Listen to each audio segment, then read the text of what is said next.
అందరికీ నమస్కారం. ఒంగోలు వైసీపీ సమన్వయకర్త చుండూరు బాబు ఘాటు వ్యాఖ్యలు చేయడం జరిగింది. ఫ్లెక్సీల వివాదం ఈ మహాపాపం ఎవరిది అనే పేరుతోటి కూడా జగన్మోహన్ రెడ్డిని బూచిగా చూపిస్తూ వైవి సుబ్బారెడ్డి ఫోటోలు కూడా వేస్తూ మరి కొన్ని ఫ్లెక్సీలు నగరంలో 5 చోట్ల కూడా వెలిశాయి. రాజశేఖర రెడ్డి గారి బొమ్మకి ఏమన్నా తెలుగుదేశం తీసుకొచ్చి అడ్డం కడతారు. ఎంత అహంకారం చేస్తారు సార్ అవి తగాద పెట్టుకోవడానికి కదా. మనం మీకు చెప్తే మీకు 12 గంటలు పెట్టింది వాళ్ళు కన్విన్స్ చేసి తిప్పింది. మేము కడితే మీరు ఇంటర్వల్ బొమ్మకి అడ్డం కడితే మీరు ఓర్చుకోగలరు. ఏ బొమ్మ కూడా కట్టకూడదు కదా. ఏ బొమ్మ కూడా అది అయినది విషయం కదా. మీరు కూడా సహకరిస్తే మేము సహకరిస్తున్నాం కదా సార్. ఈజీ అవుతుంది. ఇప్పుడు మీరు 50 కోట్లు శాంక్షన్ అయినారు. సద్వినియోగపరచండి. ఒంగోలు మంచి పేరు కానీ చూద్దాం. మంచిని మంచి చెబుతాం, చెడ్డ చెడ్డ చూద్దాం. ఇప్పుడు రాజశేఖర రెడ్డి బొమ్మ తీసుకొచ్చి అడ్డం కట్టేది. సెంట్రల్ డివైడర్లు కట్టకూడదని ఒకటి పొలిటికల్ వాళ్ళతో కూడా మీటింగ్ పెట్టేసి మేము ఇన్స్ట్రక్షన్స్ ఇస్తాము. అందరు సహకరిస్తే ఆఫీసర్ పని ఈజీగా ఉంటుంది. అందులో ఫ్లెక్సీలు లేకుండా ఊరు కూడా నీట్గా ఉంటుంది కదా. ఎక్కడ చూసినా మంచి ఉద్దేశంతో ఏ పని చేసినా మేము సహకరిస్తాం. అదే అందుకని చెప్పేది ఒకటి చేసేది ఒకటిగా ఉండకూడదు కదా. ఉండదు, అట్లే ఉంటుంది. ఇప్పుడు ఇది అట్లే ఉంది కదా సార్. లీడ్స్ గైడ్ లైన్స్ ఇప్పుడు మనం ఫ్లెక్సీలు కడితే 2 రోజులు తీసేపిస్తారు. మేమేం అనట్లా.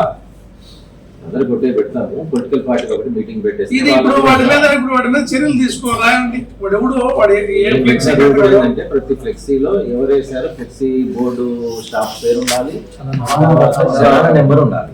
అది పెట్టుకుంటే కొంచెం స్ట్రీమ్ లైన్ అవుతుంది. మున్సిపాలిటీ కూడా ఆదాయం అదే అది దాన్ని స్ట్రీమ్ లైన్ చేయాలి. ఇప్పుడు పొలిటికల్ గా కూడా మేము ఇదొకటి పెండింగ్ ఉంది. పొలిటికల్ పార్టీస్ కూడా పెడితే వాళ్ళకు కూడా సమాచారం వెళ్తుంది. ఇప్పుడు మాకు చెప్పలేదనేది లేదు. పొలిటికల్ పార్టీ ప్రచారం చేసుకుంటే తప్పు పెట్టారు. ఈ ఫ్లెక్సీల్లో మెయిన్ గా కూడా మరి వైసీపీ గవర్నమెంట్ లో తిరుమల తిరుపతి దేవస్థానానికి సంబంధించి లడ్డు కల్తీ నెయ్యితోటి లడ్డు తయారు చేశారనేది ఆరోపిస్తూ దాదాపుగా 230 కోట్లకు పైన కూడా అవినీతికి పాల్పడ్డారంటూ మరి ఈ ఫ్లెక్సీలు ఒంగోలులో కూడా వెలిశాయి. మరి జనవాసాలు ఎక్కువగా ఉండే దగ్గర రద్దీ ప్రాంతంలో 5 చోట్ల ఒంగోలులో ఈ ఫ్లెక్సీలు ఏర్పాటు చేయడం జరిగింది. ఈ ఫ్లెక్సీలు వెంటనే తొలగించాలని చుండూరు బాబు డిమాండ్ చేశారు. అదే విధంగా ఫ్లెక్సీలు కనుక తొలగించకపోతే మరి ఎన్టీఆర్ స్టాట్యూకు వైఎస్ఆర్ ఫ్లెక్సీ కడతానని కమిషనర్ ముందే ఆయన చెప్పడం కూడా ఒంగోలు నగరంలో కలకలం రేగిందని చెప్పాలి. గతంలో వైఎస్ఆర్ విగ్రహాన్ని తెలుగుదేశం పార్టీ ఫ్లెక్సీలు కట్టారని అవి తీపించడానికి కమిషనర్ కి దాదాపుగా 12 నుంచి 15 గంటల టైం పట్టిందని ఆయన అక్కడ ఉన్నటువంటి ప్రజల మధ్యనే మాట్లాడటంతో అక్కడ వాతావరణం కూడా కొంత మారిందని కూడా తెలియజేసుకోవచ్చు. అంటే అక్కడ మెయిన్ గా ఒంగోలు నగరంలో ఫ్లెక్సీలు తొలగించాలని 1 టౌన్ పోలీస్ స్టేషన్ లో కూడా చుండూరు రఘుబాబు ఆధ్వర్యంలో వైసీపీ నాయకులు కార్యకర్తలు వెళ్లి అక్కడ ఫిర్యాదు చేయడం జరిగింది. ఈ ఫ్లెక్సీల వల్ల మత విద్వేషాలు రెచ్చగొట్టే విధంగా, వైసీపీ మనోభావాలు దెబ్బతింటే విధంగా, ప్రజలకు ఇబ్బంది కలిగించే విధంగా మరి ఈ ఫ్లెక్సీలు ఉన్నాయని చుండూరు రవి ఆధ్వర్యంలో వైసీపీ నాయకులు కార్యకర్తలు 1 టౌన్ అదే విధంగా తాలూకా పోలీస్ స్టేషన్ లో ఫిర్యాదు చేయడం జరిగింది. తదనంతరం జరిగిన పరిస్థితుల దృష్ట్యా ఒంగోలు 1 టౌన్ నుంచి వాళ్ళు ర్యాలీగా మున్సిపల్ కమిషనర్ కార్యాలయానికి వెళ్లి ఫ్లెక్సీలు ఎందుకు తొలగించలేదని ప్రశ్నించడం జరిగింది. దాదాపుగా 3 రోజుల నుంచి మరి అసిస్టెంట్ కమిషనర్ కు మరి ఇక్కడ లోకల్ గా వైసీపీ కార్పొరేటర్లు కూడా ఫిర్యాదు చేసినా పట్టించుకోలేదని, దాదాపుగా 3 రోజుల నుంచి పోలీసులకు వివిధ రూపాల్లో వాట్సాప్ ద్వారా మెసేజ్లు పెడుతున్నా, ఫోన్లు చేస్తున్నా, స్పందిస్తున్నారే గాని ఈ ఫ్లెక్సీలు తొలగించడంలో ఎందుకు జాప్యం జరుగుతుందని చుండూరు రవి కమిషనర్ నిలదీయడం జరిగింది. అక్కడికి వచ్చి చుండూరు రవి బాబుతో పాటు అక్కడికి వచ్చినటువంటి వైసీపీ నాయకులు కార్యకర్తలు కొంత ఎమోషనల్ గా కూడా మరి అక్కడ పోలీస్ స్టేషన్ వద్ద ఇక్కడ మరి ఒంగోలు కార్పొరేషన్ కార్యాలయం వద్ద ఉన్నటువంటి అక్కడ కొంత ఎమోషనల్ గా కూడా మాట్లాడటం జరిగింది. వైసీపీ నాయకులు కార్యకర్తలు తలుచుకుంటే ఇప్పటికిప్పుడు ఫ్లెక్సీలు పేర్లతో సహా వేస్తామని అక్కడ ఊరు పేరు లేకుండా ఫ్లెక్సీలు ఏర్పాటు చేయటం మరి ఇది శోచనీయమని వారు తెలియజేయడం జరిగింది. వెంటనే ఫ్లెక్సీలు తొలగించాలని వారు గట్టిగా డిమాండ్ చేయడం జరిగింది. ఊరు పేరు లేకుండా ఫ్లెక్సీలు ఎలా అనుమతిస్తారని వారు మరి మా కమిషనర్ ను కూడా నిలదీయడం జరిగింది. తమ పార్టీ వారు ఫ్లెక్సీలు వేసుకుంటే మరి కక్ష గట్టి మరి ఒంగోలులో ఫ్లెక్సీలు తీపిస్తున్నారని, ఊరు పేరు లేని ఫ్లెక్సీలను జనావాసాలు ఉండే ప్రాంతంలో వేయటం వెనక ఉన్నటువంటి ఆంతర్యం ఏందని, కూటమి నాయకులకు అక్కడ పార్టీ నాయకులు తెలుగుదేశం పార్టీ నాయకులకు గనక కింద పేరేసుకునే దమ్ము ధైర్యం లేదని చుండూరు రవి మాట్లాడటం జరిగింది. ఎమోషనల్ గా వైసీపీ నాయకులు కార్యకర్తలు ఆ ఫ్లెక్సీలు గనక తొలగించకపోతే తాము నగరంలో కూడా తమ పేరుతోటి కల్తీ లడ్డులో కల్తీ జరగలేదని, కల్తీ నెయ్యి వాడలేదనే పేరుతోటి కింద తమ ఫోటోలు, ఫోన్ నెంబర్లు మరి పేర్లతో సహా కూడా ఫ్లెక్సీలు ఏర్పాటు చేస్తామని సాక్షాత్తు కమిషనర్ ముందే వారంతా చెప్పడం జరిగింది. పూచపల్లి శివప్రసాద్ రెడ్డి గారు కూడా నిన్న జరిగినటువంటి ప్రెస్ మీట్ లో అంబటి రాంబాబు, జోగి రమేష్ ఇంటిపై దాడిని కూడా వారు ఖండించడం జరిగింది.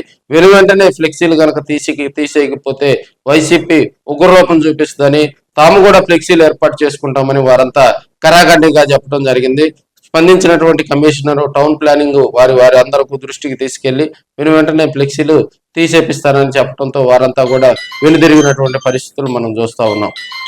ఎంతో నమ్మకంతో దేశ విదేశాలలో కూడా మీ లడ్డు కోసం ఎదురు చూస్తూ ఉంటారు. ప్రసాద్ ఊరిని పంపితే కాస్త కళ్ళగద్దుకొని తింటారు.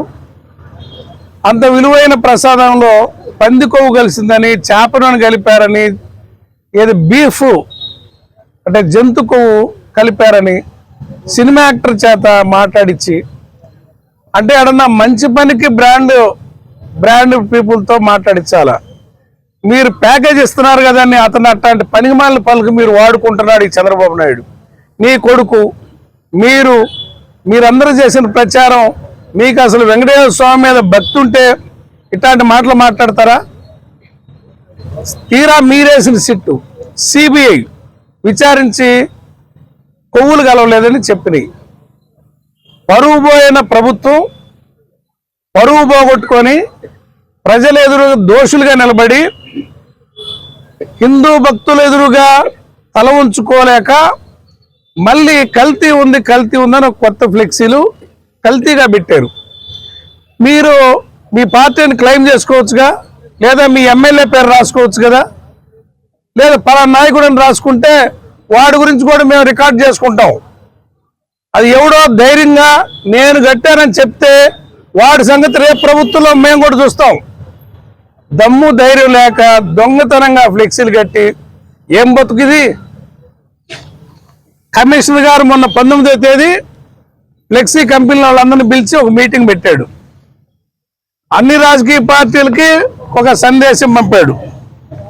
ఇది గౌరవ ఎంపీల సూచన మేరకట, ఎమ్మెల్యేల సూచన మేరకు అనుమతి తీసుకొని కట్టాలా, కట్టే కాడ బిల్డింగ్ల అనుమతి కావాలా, ఏదో చాలా ఆంక్షలు పెట్టారు. 3 రోజులకు మించి ఉండకూడదు అన్నారు. మరి ఎమ్మెల్యే ఎంపీలు మీకొక రూలు, ఇతరులకు ఒక రూలా? ఇదా మీ పరిపాలన? ఇది దురహంకారం అని తెలియజేస్తున్నా.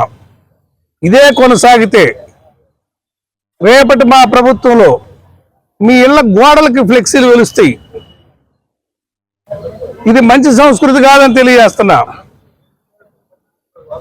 ఎంతవరకు నిర్బంధిస్తారు? మీరు కొత్త సంస్కృతిని క్రియేట్ చేస్తున్నారు.